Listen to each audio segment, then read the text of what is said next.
नमस्कार मित्रांनो, मराठी क्राईम स्टोरीमध्ये आपलं स्वागत आहे. आजची सत्य घटना आहे उत्तर प्रदेश राज्यातील आणि याच ठिकाणी मोहम्मद नावाचा व्यक्ती राहत होता. मात्र आता हा मोहम्मद आपल्या संपूर्ण कुटुंबासह हरियाणातील बहनगड परिसरात राहायचा. आपलं राज्य सोडून हरियाणात येण्याचं कारण होतं त्याची बायको शबाना. शबानाचे मूळ गाव बहलगड परिसरात असल्यामुळे लग्नानंतर ते उत्तर प्रदेश राज्यात काही दिवस राहिल्यानंतर शबानाने नवऱ्याकडे हरियाणाला जाण्यासाठी तगादा लावला आणि त्यामुळे मोहम्मदने देखील आपल्या पत्नीचं ऐकलं आणि आपलं राज्य गाव सोडून परप्रांतात राहायला आला. आपल्या पत्नीला आपण सुखी ठेवावे असे त्याला वाटत होते. ती नाराज झालेली त्याला अजिबात आवडत नव्हते. त्याचे आपल्या पत्नीवर अतोनात प्रेम होते. या भागात राहायला आल्यानंतर शबाना ही खूप आनंदी होती.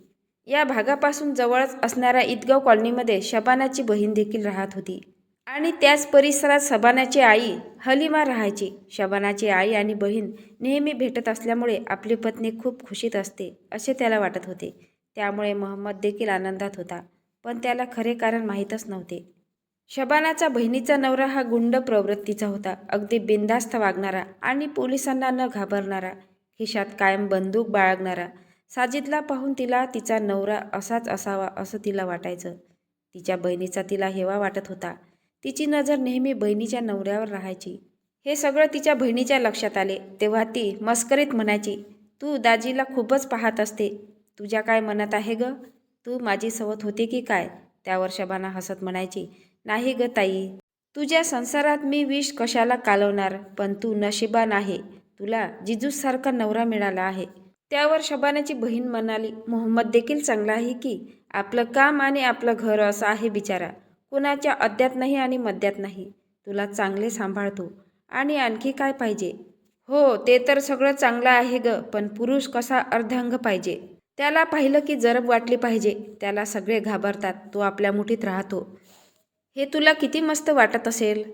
बहीण म्हणाली, "हो ग बाई, पण या अर्धांग पुरुषांना सांभाळायचं तर खूपच कठीण असतं आणि रात्री त्यांचं प्रेम सोसताना डोळ्यात पाणी येतं, तेव्हा कळतं." डोळा मारत बहीण हसली. शबाना देखील हसली आणि त्यानंतर शबाना म्हणाली, "मात्र माझा नवरा तसा नाही करत." त्यावर मोठी बहीण म्हणाली, "मग आधीच पसंत करायचं ना." त्यावर शबानाने स्पष्ट सांगितलं, "माहीत असतं तर नकारच दिला असता." तिच्या या बोलण्यावर बहीण म्हणाली, "आता बोलून काही उपयोग नाही. तू त्याच्याबरोबर संसार कर. माझ्या नवऱ्याकडे बघू नको." त्यावर शबानाने बहिणीचं असं बोलणं ओळखलं आणि तिने म्हटलं, "जिजूबद्दल नाही बोलत मी. त्याचा भाऊ समीर देखील आहे ना त्याच्या मागे." बहीण म्हणाली, "म्हणजे समीरवर तुझी नजर आहे." आता बहिणीने कोणत्या ना कोणत्या कारणाने समीरला शबानाकडे पाठवायला सुरुवात केली. समीरही कुख्यात गुंड प्रवृत्तीचा होता. तो तसं बायकांपासून लांबच राहत होता. मात्र अलीकडे शबानाकडे वारंवार जाऊ लागला होता. शबाना ही देखील त्याचे हसून स्वागत करायची. त्याला चहा पाणी विचारायची. इतर बायका त्याला पाहताच तोंड लपवायच्या, पण शबाना मात्र त्याच्यासोबत हसून बोलायची. त्यामुळे तो तिच्याकडे आकर्षित होत गेला. आता तो तिच्यासोबत गप्पा मारत घरामध्येच थांबू लागला. त्यांच्या गप्पा दिवसेंदिवस जास्तच रंगत चालल्या होत्या. मोहम्मद हा कामानिमित्त दिवसभर घरातून बाहेर असायचा, तर घरात एकट्या असलेल्या शबानाला समीरची सोबत मिळाली होती. दोघांतील जवळीक वाढत चालली होती. समीर म्हणाला की, "मला बघितलं की बाकीच्या बायका बाजूला होतात. तुम्ही तर माझ्यासोबत अगदी हसत खेळत बोलता. तुम्हाला माझी भीती वाटत नाही का?" त्याने तिला सहजपणे विचारले. ती जोरात हसत म्हणाली, "घाबरायला तुम्ही काय वाघ आहे का?" तो म्हणाला, "पण मी साधा माणूस नाही. माझे कारनामे तुम्हाला माहीत नाही. मी मोस्ट वॉन्टेड आहे. म्हणून काय, मला तुम्ही खाणार का?" त्यावर समीर म्हणाला, "चेष्टेत घेऊ नका." ती म्हणाली, "खा की मग, कधी नाही म्हटलं." तिने जणू त्याला आव्हानच दिलं होतं. त्याच्या मनात आता चलबिचल सुरू झाली होती. पुरुष हा कितीही चांगला किंवा वाईट असो, त्याला स्त्रीचा मोह झाला की त्याची अधोगती सुरू होते. अनेक साधू असो वा राक्षस बाईच्या नादाने नष्ट झाल्याची उदाहरणे आहेत.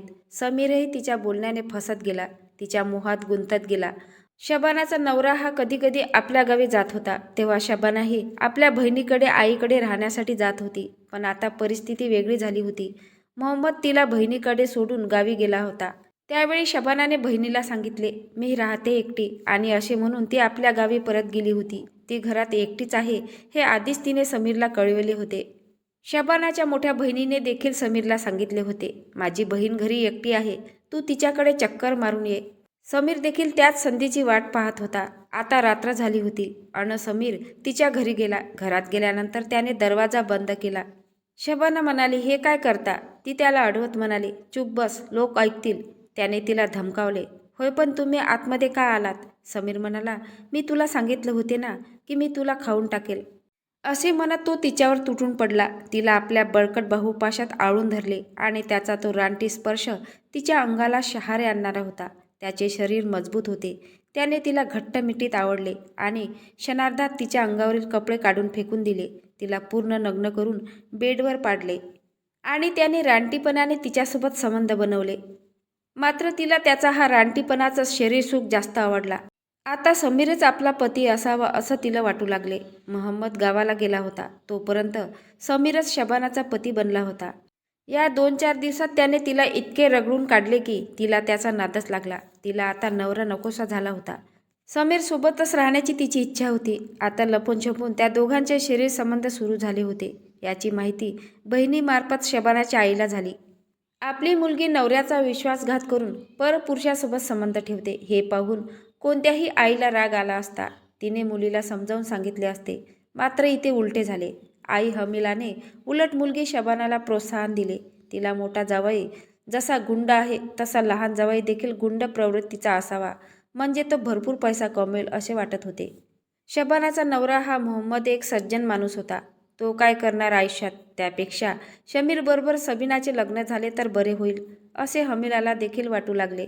म्हणजे दोन्ही मुली एका घरात नांदतील असा विचार करून तिनेही मुलीला समीरबरोबर राहायला पाठिंबा दिला. तिकडे समीरला देखील तिच्या शरीराची चटक लागली होती. तिला भोगण्यासाठी तो आता कोणत्याही पातळीवर उतरायला तयार झाला. आता तिच्यासोबत सुख घेण्यात त्याला शबानाच्या नवऱ्याचा अडसर होता. त्याला बाजूला केले तर ती कायमची त्याची होणार होती. हा विचार त्याने शबानाला बोलून दाखवला. तिनेही लगेच होकार दिला. तिच्यावर विश्वास ठेवला. घर सोडले. तिच्यासोबत परप्रांतात राहण्यासाठी आला. त्याचा तिला कसलाही त्रास नव्हता. नवऱ्याचा कसलाही त्रास नसताना देखील केवळ आपल्या व्यभिचारासाठी तिने त्याला संपवण्याचा विचार पक्का केला. या सगळ्या कारस्थानापासून तिचा नवरा मोहम्मदला काही माहीत नव्हतं. शबाना आणि तिची आई हलीमा या दोघींनी मोहम्मदला वाटेतून दूर करण्याचा कट रचला. यामध्ये हलीमाही आपला मोठा जावई साजिदला याला देखील सामील करून घेतले. साजिदला समजले की शबाना आणि त्याचा लहान भाऊ समीर यांचे बऱ्याच काळापासून अनैतिक संबंध होते. याची कुणकुण आता मोहम्मदला देखील लागली होती. त्यामुळे त्याची मेव्हणी नवऱ्याला सोडून देणारच होती. आणि त्यानंतर मोहम्मदचा हत्येचा कट रचण्यात आला. साजिदने मोहम्मदला दारू पिण्याच्या बहाण्याने भालगडमधील सर्व्हर पाल्टेका हॉटेलजवळील एका धार्मिक स्थळी बोलावले. त्याला कसलीही कल्पना नव्हती. त्या ठिकाणी मोहम्मद आला. तेथे साजिद आणि समीर दोघे भाऊ आधीपासूनच दारू पीत बसले होते. मोहम्मद तिथे आल्यावर त्या दोघांनी त्यालाही दारू पाजली. बोलता बोलता त्या दोघांनी त्याला इतकी दारू पाजली की त्याला हालचाल देखील करता येत नव्हती. त्यानंतर संधी साधून समीरने त्याच्यावर स्क्रूड्रायव्हरने हल्ला केला. त्याच्यावर सपासप वार करून त्याची हत्या केली. त्यानंतर त्या दोघा भावांनी आधीच आणून ठेवलेले पेट्रोल काढले. मोहम्मदच्या अंगावरील सगळे कपडे काढून घेतले. फक्त अंडरवेअरवर त्याचा मृतदेह त्यांनी पेटवून दिला. आगीचा भडका उडाला. मृतदेह जळू लागला आणि लगेच दोघे त्या ठिकाणावरून फरार झाले. दिनांक 12 सप्टेंबर रोजी बलगट चौकात अर्धवट जळालेला मृतदेह आढळला. तो कोणाचा आहे, त्याला कोणी मारलं असावं याचा सुगावा पोलिसांना लागला नाही. दिवसामागून दिवस जात होते, पण मृतदेह कोणाचा आहे हे अजूनपर्यंत कळलं नव्हतं. आता हा खून उघडकीस येणार नाही या विचाराने सर्व मारेकरी निवांत झाले होते. शबाना आणि समीरच्या कामक्रीडा आता चांगल्याच रंगू लागल्या होत्या. आपल्या दोन्ही मुली सुखात असल्याचे पाहून आई हलीमा देखील खुश झाली होती. पण त्यांनी केलेला गुन्हा काही लपणार नव्हता. दिनांक 1 जानेवारी 2026 रोजी नवीन वर्षाच्या दिवशी कुंडली गुन्हा शाखेच्या झालेल्या चकमकीत 2 गुन्हेगारी सहभागी झाले आणि पोलिसांनी त्यांना अटक केली. तेव्हा या प्रकरणाचा उलगडा झाला. 3 जानेवारी रोजी पोलिसांनी शबाना आणि हनीलाला अटक केली. त्यांना न्यायालयात हजर करण्यात आले आणि तुरुंगात पाठवण्यात आले. साजिदला न्यायालयात हजर केल्यानंतर कोठडीमध्ये पाठवण्यात आले. तर एन्काउंटरमध्ये जखमी झालेल्या समीरवर खानपूर पीजीआय येथे उपचार सुरू आहे. पोलीस प्रवक्ते रवींद्र कुमार म्हणाले की 12 सप्टेंबर 2025 रोजी बलगटू पोलीस स्टेशनमध्ये परिसरात झालेल्या मोहम्मदच्या हत्येप्रकरणी 2 महिला आणि 2 तरुणांना अटक करण्यात आली आहे. मोहम्मदची बायको शबाना आणि त्याची सासू हलीमा हे त्याच्या हत्येचा कट रचत होत्या आणि समीर आणि साजिदने हा गुन्हा केला आहे. समीर आणि साजिद हे दोघे सख्खे भाऊ आहेत. शबाना आणि हमीलाला न्यायालयात हजर करून तुरुंगात पाठवले आहे, तर साजिदला न्यायालयात हजर करून रिमांडवर घेण्यात आला आहे. समीरला चकमकीत गोळी लागली आणि त्याच्यावर उपचार सुरू आहे. पोलीस या प्रकरणाचा गांभीर्याने तपास करत आहे. मित्रांनो, तुम्हाला या घटनेबद्दल काय वाटते नक्की कमेंट बॉक्समध्ये सांगा. नवीन असाल तर चॅनलला सबस्क्राईब करा, लाईक करा. भेटूया पुढल्या व्हिडिओत. जय महाराष्ट्र.